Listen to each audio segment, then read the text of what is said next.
Karibu darasani na mwalimu wako Amosi wa Amosi Stationery Vwawa Mbozi.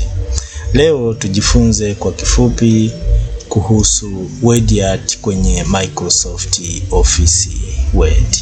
Nikizungumza word art nina maana ifuatayo. Kwa mfano, niandike neno Ndugu Secondary School.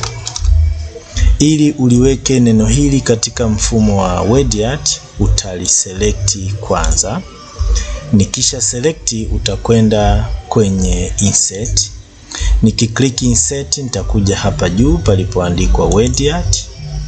Na word art ni hizi, kwa kujifunza tutatumia hii hapa. Na i-click. Nikisha kliki litatokea hili neno hapa, lakini hapa juu utaona kuna fonti ambayo tulizungumza toka mwanzo, ni aina ya maneno. Hapa ni ukubwa wa maneno.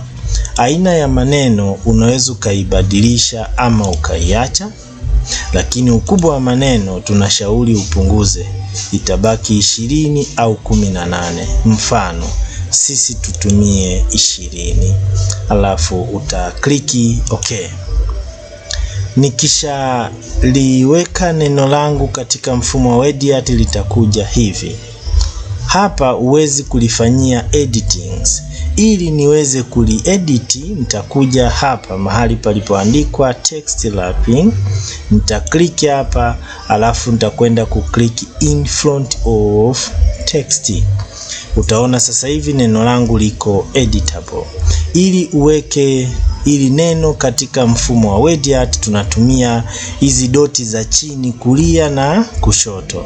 Kwa mfano nikitumia hii ya kulia, nikiwa naenda kulia kwangu naongeza urefu, na nikishuka chini na kuwa nalipindisha hilo neno ili kuleta maana nzima ya word art. Unaweza ukaongezea vitu vingine. Mfano, hapa pameandikwa shadow effects. Nikikliki hapa na nikaja kukliki pale, utaona nyuma ya word art kuna kivuli, lakini ningeamua pia ile kivuli chake nikiwekee rangi tofauti, bado ingeleta maana fulani. Kwa muendelezo wa vipindi vyetu, usisite kutufuatilia kwenye mitandao yetu ya Facebook na YouTube kwa jina la Amosi Stationery. Utapata kujua mambo mengi zaidi, au unaweza kutupigia moja kwa moja kwa namba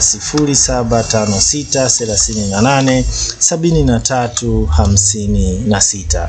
Karibu sana Amosi Stationery Vwawa Mbozi, uweze kupata mambo mengi yenye tija katika maisha yetu ya kila siku. Asante, tukutane kipindi kijacho.